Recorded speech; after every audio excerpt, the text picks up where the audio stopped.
जो लोग लालू यादव जी के सरकार को झेल चुके हैं वो लोग तेजस्वी यादव पे कभी भरोसा नहीं करेंगे। हम लोग राजपूत है, राजपूत एकदम कट्टर वोट देते हैं आरजेडी का। पर सर इतने ही गलत है फिर भी आप लोग बार बार दरवाजा क्यों खोल देते हैं नीतीश कुमार के? 2025 में इस बार सरकार बदलेगी या फिर से जो मुख्यमंत्री जी हैं नीतीश कुमार जी वो फिर से वापस आएंगे? निश्चित रूप से तेजस्वी प्रसाद यादव जी मुख्यमंत्री बनेंगे। छात्रों के ऊपर लाठी चला, तेजस्वी यादव जी एक बार भी आकर के ये नहीं बोले कि गलत हो रहा है। किसे धरना देने से सब कुछ होता है थोड़ी ही। लेटर भी लिखे, लाठी खा रहा है। नीतीश कुमार जी से भी मिले, छात्र के बारे में लेटर भी लिखे कि छात्र के साथ गलत हो रहा है। पार्टी में रहेगा तब तक सब ठीक है, लेकिन जैसे ही पार्टी से अलग होगा नीतीश कुमार फिर गाली देना शुरू। चारा चारा, अरे चारा क्या है भाई? अरे अभी क्या हो रहा है से ना देखो। एक समय में महाराष्ट्र और झारखंड में चुनाव हुआ, एक दिन गिनती हुआ, एक जगह बीजेपी हार गई, एक जगह बीजेपी आ गई, फिर भी आप ईवीएम पे क्यों दोष दें? झारखंड उन लोगों ने जानबूझ करके छोड़ दिया, जानबूझ करके छोड़ दिया इसलिए कि तीनों जगह पर अगर एक बार हम जीत जाएंगे और जनता को दिखाएंगे तो जनता के मन में भी संदेह चला जाएगा वो सातिर चोर हैं। वहीं क्यों नहीं एक बार बिना ईवीएम का चुनाव करा करके बैलेट पेपर से ये लोग देख ले रहे हैं, हम मान लेंगे देश की जनता कि आप सही हैं, है हिम्मत। देखिए 2025 में बिहार विधानसभा का चुनाव है और 2025 में बिहार का मुख्यमंत्री कौन बनेगा ये सबसे बड़ा सवाल है, क्योंकि लगभग 20 सालों से बिहार के जो मुख्यमंत्री है वो नीतीश कुमार हैं। पलटी मार मार के इस बार लगातार वो मुख्यमंत्री बनते आ रहे हैं, लेकिन 2025 में क्या बदलाव होगा या नीतीश कुमार फिर से उस पद पे वापस आएंगे? इन सभी मुद्दों पर कुछ कार्यकर्ता लोग बात करेंगे। थोड़ा अपना परिचय दे दीजिए सर। मेरा नाम विनोद भगत चौरसिया हुआ और मैं पूर्व सदस्य अति पिछड़ा आयोग बिहार सरकार का सदस्य रहा हूं। जब जानना चाहते हैं क्या 2025 में इस बार सरकार बदलेगी या फिर से जो मुख्यमंत्री जी हैं नीतीश कुमार जी वो फिर से वापस आएंगे? 2025 में बदलाव तय है। एक सुनामी चल रहा है माननीय तेजस्वी प्रसाद यादव के नेतृत्व में। पूरे बिहार की जनता, बिहार के युवाएं, महिलाएं, एक ब्यार चल रहा है बदलाव की। लेकिन लोग कह रहे हैं कि जो तेजस्वी यादव जी ऐलान कर रहे हैं कि 2500 रुपया दिया जाएगा, गैस सिलेंडर दिया जाएगा, तमाम जो वादे कर रहे हैं ये सब चुनाव के बाद जुमला निकल जाए, इसमें सच्चाई कुछ नहीं है। क्योंकि उदाहरण के तौर पे झारखंड देख लीजिए, चाहे पंजाब देख लीजिए, सारे के सारे राज्यों में ये सब जुमला ही निकला है। अच्छा, ये आप लोग भूल क्यों रहे हैं कि हमारे नेता ने पिछले विधानसभा चुनाव में ये वादा किए थे कि अगर हमारी सरकार बनेगी तो 10 लाख बेरोजगारों नौजवान युवाओं को हम सरकारी नौकरी देंगे। लेकिन महज मात्र 17 महीने की सरकार में हमारा नेता ने 5 लाख नौजवानों को नौकरी देने का काम किया है। इस बात को आप लोग क्यों भूल रहे हैं? लेकिन उसी 5 लाख नौकरियों में से तो बिहार के बाकी राज्यों को भी तो ला करके तेजस्वी यादव जी भी तो बड़े हैं। जो डोमिसाइल नीति लाए थे वो तेजस्वी यादव के ही सरकार में तो आई थी ना सर। देखिए, डोमिसाइल नीति जो आई थी वो तेजस्वी यादव जी के सरकार में आई थी, लेकिन आप सोचिए कि रोजगार मिला था कि नहीं मिला था? युवाओं को रोजगार देने का काम शुरुआत किसने किया? तेजस्वी प्रसाद यादव ने किया। युवाओं में बहुत ही खुशी है कि तेजस्वी यादव को अगर मुख्यमंत्री बनाएंगे तो निश्चित रूप से रोजगार की भरमार लगेगी। जो माई बहन योजना है उस पर काम किया जाएगा, जो वृद्धा पेंशन योजना है उस पर काम किया जाएगा, साथ ही गैस सिलेंडर भी 500 रुपये में दिया जाएगा, साथ ही 200 यूनिट बिजली फ्री देने का काम हमारे तेजस्वी जी करेंगे। इसका कुछ रिजल्ट तो उपचुनाव में तो देखने को मिला नहीं। उपचुनाव हुआ, कहाँ कुछ देखने को मिला? इसका कुछ रिजल्ट भी है उपचुनाव में? देखिए, अभी जो है 2025 में निश्चित रूप से तेजस्वी प्रसाद यादव जी मुख्यमंत्री बनेंगे, क्योंकि जो अति पिछड़ों का वोट है ना, माननीय नीतीश कुमार जी के पक्ष से जो आके माननीय तेजस्वी प्रसाद यादव जी के पक्ष में आ रहा है। इसलिए आप निश्चिंत रहे। जो लालू यादव के समय में जिन का काम करता था अति पिछड़ा, वो जिन फिर से राष्ट्रीय जनता दल में शिफ्ट हो रहा है। आप निश्चिंत रहें, 2025 में भारी मतों से माननीय तेजस्वी प्रसाद यादव जी मुख्यमंत्री बनेंगे। छात्रों के ऊपर लाठी चला, तेजस्वी यादव जी एक बार भी आकर के ये नहीं बोले कि गलत हो रहा है। वो छात्रों के बीच में नहीं आए, भले अपने घर से अपने कार्यालय से बोले, उनको छात्रों के बीच में आना चाहिए था ना। नहीं, कैसे नहीं बोले? वो तो बोलवे किए जो है, मान लीजिए कहीं से तो बोले ना। मान लीजिए नहीं, कैसे बोले? छात्र के साथ तो खड़ा है ही, हमेशा से खड़ा है माननीय तेजस्वी। नेता होने के नाते ये कार्य मतलब एक होता है ना जिम्मेदारी। जिम्मेदारी है तो जिम्मेदारी तो निभा ही रहे हैं, लेकिन नहीं निभा रहे हैं सो बात थोड़ी है। तो अपना दे ही रहे हैं कि ये गलत हुआ, ऐसा नहीं होना चाहिए। कहाँ नहीं बोले? जैसे कहा जाता है कि जो लोग लालू यादव जी के सरकार को झेल चुके हैं वो लोग तेजस्वी यादव पे कभी भरोसा नहीं करेंगे। देखिए, ये सब आप तुलना करिए तो वह एक माहौल लोग क्रिएट किए थे। लेकिन अगर देखिए, तुलना करिए तो लालू जी के रीजन से भी अभी का जो समय है अभी की जो सरकार है उसमें क्या लूट, हत्या, बलात्कार, अपहरण कम हुआ है क्या? इसका आंकड़ा को भी तो देखिए। जो भारत सरकार का जो एजेंसी है उसने वो डाटा पेश किया है कि बिहार में साल में कितने, महीने में कितने, पर डे कितने बिहार में बलात्कार, हत्या और लूट हो रहा है। मतलब आपको लगता है कि पहले का जो सरकार था उसके मुकाबले इस सरकार में ज्यादा हो गया? बिल्कुल फेल है, हर मुद्दे पर फेल है। बिहार में सरकार नाम की कोई चीज ही नहीं है। सारे तरफ भ्रष्टाचार, जमीन से लेकर के और कहाँ ब्लॉक से लेकर के और सचिवालय तक भ्रष्टाचार ही भ्रष्टाचार है। अगर नीतीश कुमार सर इतने ही गलत है फिर भी आप लोग बार बार दरवाजा क्यों खोल देते हैं नीतीश कुमार के? देखिए, हम लोग दरवाजा इसलिए खोलते थे कि हमारे नेता आदरणीय लालू प्रसाद यादव जी गरीबों का नेता है। अगर उनको भी कोई आ जाता है तो हमारे नेता चाहते हैं कि इसको उठा लो। नीतीश कुमार जी आए, 2 बार आए, 3 बार आए, कहें कि अब हमसे गलती नहीं होगा, तो लालू जी माफ़ कर दिए कि चलो। और जब माफ़ कर दे, माफ़ करना गुनाह है क्या? कि कोई गलती कर दे या माफ़ कर दे गुनाह है क्या? माफ़ कर दिया, वो भाग गए। बाकी तो गलती नीतीश कुमार जी करते हैं, लालू जी तो नहीं करते हैं। पार्टी में रहेगा तब तक सब ठीक है, लेकिन जैसे ही पार्टी से अलग होगा नीतीश कुमार फिर गाली देना शुरू। तो गाड़ी दे, कहाँ तक क्या ये तो उनको ना सोचना चाहिए। हम लोग तो गाड़ी नहीं देते हैं, गाड़ी तो वो लोग ना देते हैं, हम लोग तो गाड़ी नहीं दे रहे हैं। आज देखिए कि सीजीएम घोटाला, बैंड पाउड कितना घोटाला, अमित शाह के देख लीजिए कहाँ से कहाँ चल गया। इसको लिए कोई नहीं बोलेगा, सीजीएम घोटाला के लिए कोई नहीं बोलेगा। बाकी सीधे बोलेगा चारा चारा। अरे चारा क्या है भाई? अरे अभी क्या हो रहा है से ना देखो। नीतीश कुमार, अभी नीतीश कुमार जी आप लोगों के साथ जुड़ना चाहे तो क्या आप लोगों को लगता है कि जो आपकी सरकार है मतलब आरजेडी वो उनको अपनाएगी? हमारे राष्ट्रीय अध्यक्ष लालू जी यादव जी ने कुछ दिनों पहले बयान दिया कि अभी भी दरवाजा खुला है। तेजस्वी यादव जी कह रहे हैं कि नहीं, हमको जरूरत नहीं है। दरवाजा नीतीश कुमार के लिए नहीं खुला है, हर उस व्यक्ति के लिए खुला है जिसकी विचारधारा सामाजिक न्याय और सांप्रदायिक सौहार्द के लिए, देश और देश के संविधान के प्रति जो लोग समर्पित लोग हैं, सबके लिए दरवाजा खुला है। सिर्फ नीतीश कुमार के लिए स्पेशल आमंत्रण लालू प्रसाद जी का नहीं था। पत्रकार ने फिर पूछा वो आएंगे तो उनको माफ़ कर देंगे, तो उनका जवाब क्या था? वो आते हैं और गड़बड़ करके चले जाते हैं, उनको माफ़ क्यों नहीं करेंगे? भाई है छोटा। और पहली बार जब आए थे तो उन्होंने कहा था छोटा भाई है, आगे हमारा जंघी पर बैठ गया तो हम इसको उतार देंगे, छोटा भाई है। आप लोग मीडिया के सामने कहा, नीतीश कुमार जी के सामने भी इन्होंने कहा। 2014 में वो नीतीश कुमार जी लालू प्रसाद यादव जी के पास गए थे, न कि लालू प्रसाद जी चल के एक अन्य मार गए थे। 10 नंबर में नीतीश जी खुद बिना किसी सूचना के लालू जी के वो पोटिको में आगे खड़े हो गए। कहाँ है भैया? तो कहाँ है? तो फिर भैया उतरे नीचे। अरे नीतीशवा रे, कहाँ रे, कहाँ लोग, आज बैठ बतियाए। ये सब सुने हैं कि नहीं बात आप?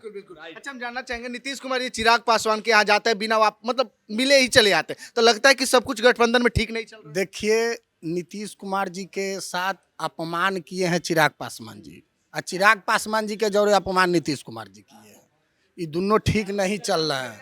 हमारे भी आते हैं तो कितना इज्जत से आते हैं नीतीश कुमार जी।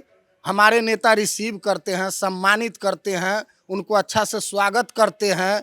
हमारे तो गरीबों का नेता है, गरीब का पार्टी है, जो भी आते हैं सबको सम्मानित हमारे आदरणीय लालू प्रसाद यादव जी और भाई तेजस्वी यादव जी करते हैं। लेकिन भाई साहब सवाल ये उठता है कि जब भी लालू यादव को मौका मिला है अपने परिवार के बारे में ही केवल सोचे, मतलब अपने जो समाज है उसके बारे में केवल कहने की बात। 1 मिनट बताइए, अपना परिवार के बारे में सोचते तो गरीब मुन्नी रजक एमएलसी बन जाते, भगवतिया देवी बन जाते। गरीब को बनाए हैं लालू प्रसाद यादव जी, गरीब को बनाए हैं। आज हम भी गरीब हैं, राजपूत में हम लोग जात से राजपूत है, बाकी गरीब है। हमारा घर राघोपुर है, सुन लीजिए, हमारा घर राघोपुर है। आज ही स्थिति भेल है राघोपुर में, कच्ची दरगाह में, चाहे जिमदरिया घाट में हमारे तेजस्वी जी का सरकार रहता था, चाहे तेजस्वी जी पथ निर्माण मंत्री रहते थे, तो डेट से पहले पुल बन जाता था। आज देखिए कि चकासन घाट पर पुल का ही स्थिति है कि विजय सिन्हा फंडवे नहीं पास कर रहे हैं, पैसे नहीं दे रहे हैं। राघोपुर का पूरा स्थिति खराब है, कितना के दही चूड़ा सब गिर गया पानी में। 3 किलोमीटर का बालू चलना पड़ता है तब पार उतरता है। राजपूत लोग कब से आरजेडी को वोट देने लगे? हम लोग शुरू से सब दिन से देते हैं। कौन कहता है कि राजपूत? हम लोग जाति की बात करें तो जाति को अगर बिहार में बांटा जाता था राजपूत तो कभी आरजेडी को नहीं देता। कट्टर है, कहाँ है? चलिए ना, हम लोग राजपूत है, राजपूत एकदम कट्टर वोट देते हैं आरजेडी का। देखिए राघोपुर की अगर बात आती है तो कहा जाता है राघोपुर में कुछ विकास हुआ ही नहीं है, एक केवल पुल बन रहा है, इसके अलावा राघोपुर में है ही क्या? फिर भी वहां के लोग कहते हैं हम पत्नी छोड़ देंगे लेकिन लालू यादव को ना छोड़ेंगे। देखिए राघोपुर में एक समय था ना कि चलने के लिए रास्ता नहीं रहता था, हम लोग नाव से गुण घिंचाता था तो पार उतरते थे। जब से लालू जी राघोपुर में पैर रखे तब पीपा पुल दिए, कहें कि रे नाव से जब पीपा पुल दे दिए, 2-2, 3-3, 4-4 को पीपा पुल दिए। उसको बाद जब हमारे सरकार बना तो तेजस्वी जी विधायक भी बने, तब 6 लाइन नितिन गडकरी से कह के 6 लाइन पास करवाए राघोपुर में जो अभी बन रहा है। उसको बाद समय से पहले जिमदरिया घाट पर पुल बन जाता था। आज देखिए कि क्या स्थिति है कि जिमदरिया घाट पर पूरा बुरा हाल है, जाके उसको कवर कीजिए, 3 किलोमीटर बालू पर पैदल चलना पड़ता है। दही चूड़ा इस बार कितना के गिर गया, कितना के मोटरसाइकिल पानी में डूब गया, ये स्थिति भेल है जिमदरिया घाट पर। तेजस्वी जी का सरकार रहता ना, ये स्थिति नहीं रहता। चूड़ा दही से पहले ही जनवरी से पहले वो पुल चालू हो जाता। भाई साहब जानना चाहेंगे, जैसे तेजस्वी यादव जी ऐलान कर रहे हैं 2500 रुपया महीना दिया जाएगा, वृद्धा पेंशन बढ़ाए, तमाम ऐलान कर रहे हैं, लेकिन हर राज्य में जहां पे ऐलान हुआ है जुमला ही निकला है, चाहे वो पंजाब की बात करें चाहे झारखंड की बात। तेजस्वी जुमला नहीं बोलते हैं, कुछ भी बोलते हैं परफेक्ट बोलते हैं। लेकिन फिर सवाल वही उठेगा कि पैसा कहाँ से? नहीं जी, पैसा कहाँ से आएगा? तो नौकरिया के लिए नीतीश कुमार कहते थे कि नौकरिया कहाँ से पैसा दिए कि नहीं, नौकरी 4 लाख मिला कि नहीं, 5 लाख तेजस्वी जी दिए हैं। ओकरा बाद कहाँ, अभी तो 9 महीना 10 महीना सरकार का गठन हो गया। 5 लाख दिए तो उसमें 1-2 लाख तला करके बाहर के लोगों को भर दिए डोमिसाइल के लोग कहाँ कहते भरा है, मात्र 5% बाहर के लोग है, ये है 5% बिहार के लोगों को मौका नहीं मिला। अरे ठीक बात है, वो नेता थे, अनाउंसमेंट हो गया, नीतीश कुमार किए तो दिए। वो तेजस्वी जी न रहते तो 4 लाख मिलता रोजगार। जो के हित में बात नहीं की तेजस्वी यादव, केवल घर से बयान दे देने से छात्रों के हित में हो जाएगा। छात्र के हित में हमारे नेता पूरे एक्टिव होके बात कर रहे हैं, ऐसा बात थोड़ी है कि से धरना देने से सब कुछ होता है, थोड़ी। लेटर भी लिखे, लाठी खा रहा है, कुमार जी से भी मिले, छात्र के बारे में लेटर भी लिखे कि छात्र के साथ गलत हो रहा है। कैसे नहीं हमारे नेता सपोर्ट कर रहा है, छात्र के तो सपोर्ट कर ही रहा है, हम लोग भी सपोर्ट कर रहे हैं कि छात्र के साथ अन्याय हो रहा है, छात्र के साथ अन्याय हो रहा है, हम लोग भी सपोर्ट कर रहे हैं। आज के अभी के समय में छात्र के साथ बुरा हाल हो रहा है। हमारे नेता जब उप मुख्यमंत्री थे तो गांधी मैदान में टेंट लगा के नौकरी दिए हैं। पूरे भारत में ऐसा कोई डिप्टी सीएम नहीं किया, चाहे मुख्यमंत्री नहीं किया, गांधी मैदान में टेंट लगा के बांटे हैं। देखे हैं कि नहीं देखे हैं? ऐसा किए हैं। एक बात बताइए, आप लोग मीडिया रिपोर्टिंग कर रहे हैं, ठीक है, पूरे 14 करोड़ बिहार वासियों को आप लोग ये मीडिया अपने मीडिया के माध्यम से सच्चाई को दिखाते हैं। क्या आज मैं पूछता हूं मीडिया के लोगों से कि क्या आज जो बिहार में सरकार 2020 से चल रही है, क्या वो न्यायप्रिय सरकार है और क्या वो सही सरकार है या वो लूटी हुई सरकार है? ये आप लोग बताएंगे मीडिया से हैं तो। मीडिया कैसे डिसीजन लेगा? ये आम जनता मीडिया नहीं, इस देश का इलेक्शन कमीशन, इस देश का राष्ट्रपति, इस देश का प्रधानमंत्री, इस देश का गृह मंत्री ये डिसीजन लेना चाहिए था, जो सब के सब भ्रष्ट बैठे हैं इस भारत के अंदर में। और इलेक्शन कमीशन सारा रात काउंटिंग करती रही 2020 की, 2024 का जब लोकसभा चुनाव हुआ तो पूरे भारत के लोगों को ये पता चल गया दोपहर का 2 बजते बजते 543 सीटों पर कि भाजपा आ रही है, 240 के साथ आ रही है। लेकिन बिहार का 242 से 43 सीट को गिनने के लिए, विधानसभा सीटों को गिनने के लिए रात भर अमित शाह ने यहाँ बैठ करके काउंटिंग कराया और उसमें से 25 रात को इलेक्शन कमीशन को 10:30 बजे जब राज्य की जनता सो रही थी, देश की जनता सो रही थी, तो 25 सीटों पर जबरदस्ती यहाँ पर सरकार बनाया गया है। नीतीश और मोदी और अमित शाह के द्वारा ये किया गया है। आज ईवीएम में सब गड़बड़ी रहती है। ईवीएम में नहीं जबरदस्ती लिखवाया गया, ईवीएम तो गड़बड़ है ही है। अगर ईवीएम गड़बड़ नहीं है, हम बात करते हैं ईवीएम की, ठीक है, पूरे देश की जनता को सुनना और समझना की जरूरत है देश में क्या हो रहा है। ईवीएम अगर गड़बड़ नहीं है तो देश का राष्ट्रपति मोदी जी का बनाया हुआ है, गृह मंत्री मोदी जी का है, इलेक्शन कमीशन मोदी जी का है। राज्य में किसी भी एक राज्य में जहां पर भाजपा की सरकार है, चाहे वो नीतीश हो या आपका ये क्या बोलते हैं योगी आदित्यनाथ हो, वहीं क्यों नहीं एक बार बिना ईवीएम का चुनाव करा करके बैलेट पेपर से ये लोग देख ले रहे हैं। हम मान लेंगे देश की जनता कि आप सही है हिम्मत। 14 से पहले भी तो ईवीएम से हुआ है। अरे 2014 से पहले इस देश में पेगासस जैसा मामला नहीं था। विरोध नहीं। पेगासस का नाम आपने सुना है? पेगासस का मैटर जो है, जिस देश से पेगासस खरीद के मोदी और अमित शाह जो है उद्योगपतियों के माध्यम से लाए हैं, क्या वो पेगासस का मामला आज विदेशों में नहीं चल रहा है? और उस पेगासस के फाइल को मोदी और अमित शाह से जब विदेश की उस सरकार ने मांगा तो यहां कहा गया कि पीएमओ ऑफिस से वो चोरी हो गया फाइल। क्या इस देश की जनता को आज तक इस देश की मीडिया नहीं बता सकी और समझा सकी?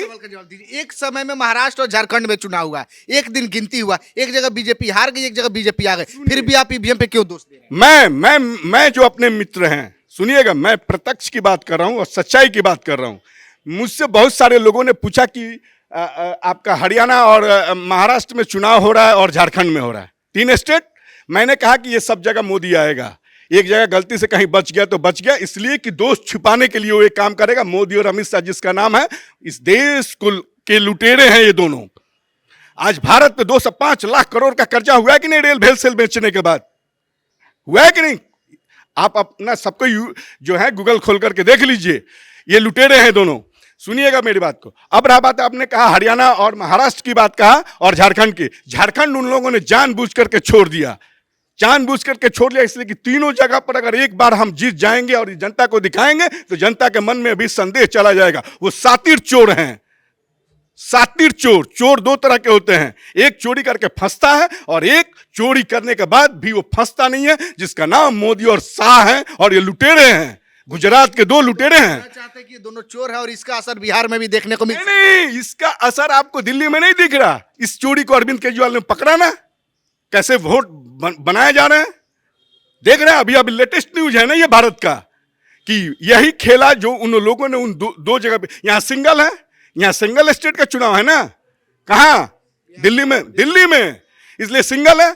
और वहां पकड़ा गया है। अब इस दोहमच में लोग पड़ गए हैं कि अब करें तो क्या करें। वहां कितना लाख वोट बढ़ा दिया गया दिल्ली के अंदर में। यही खेला हरियाणा में भी हुआ, यही खेला जो है आपका जो है ये में महाराष्ट्र में हुआ, यही खेला झारखंड में होने से बच गया या छोड़ दिया गया जानबूझ करके, कि पूरे देश की जनता समझ जाएगी कि तीनों स्टेट में कैसे आएगा बीजेपी। 2025 में बिहार में क्या कुछ होगा? 2025 में 7.5 लाख वोट। आज से 5 दिन पहले आप लोग देख लिए होंगे कि पेपर में फ्रंट पेज पे हिंदुस्तान में न्यूज था कि 7.5 लाख वोट बढ़ गए हैं। ठीक है, और युवा बढ़े हैं तो वोट बढ़ेगा। ये सुन लीजिए, सरकार तो यहाँ आ रही थी, राजद की सरकार आने वाली थी गठबंधन के साथ, लेकिन खेला तो खेल दिया है मोदी और शाह ने। राज्यपाल बदल दिया, राज्यपाल बदल दिया ना। क्यों बदल दिया? खेला खेल दिया। और यही कारण है कि नीतीश जी मिलते मिलते राजद में आते आते सारा देश देखा होगा मीडिया के माध्यम से, और भाग गए ना फिर आकर के करने लगे ना जंगल राज की बात, जबकि जंगल राज पार्ट 2 खुद नीतीश कुमार चला रहा है इस राज्य के अंदर में। तो मतलब इस बार सरकार राज रहा बात, लालू यादव को ये लोग कहते हैं कि ये जंगल राज है। लालू यादव कभी जंगल राज नहीं चलाए हैं, ये हकीकत है। इसकी खुलासा भी जरूरत पड़ेगी तो मैं कर दूंगा। बिहार में जो लसेनारी गांव में लगभग 70 लोगों को दिया गया था, लक्ष्मणपुर बातें में 40-45 लोग लालू यादव ने देखिए सरकार में।